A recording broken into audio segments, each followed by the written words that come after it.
Thank you so much, Mr. President. Senator Natasha Kogi Central.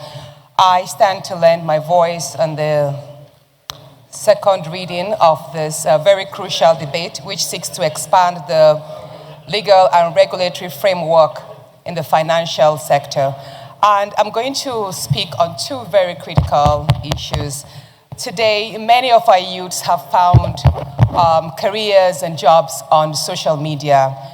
And one particular trend which is worthy of mention is the fact that there's huge discrepancy with regards to payments on transactions carried out on Facebook in Nigeria as against their counterparts in the United States. And I'll say this clearly.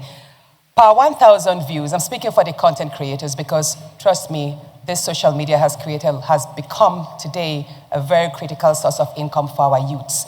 So for example, for a youth airing a video, a promotional video in America, the youth is being charged or is being paid between $10 to $30 for 1,000 views. While in Nigeria, the same video posted on the same platform, Facebook, the person earns only 50 cents per 1,000 views.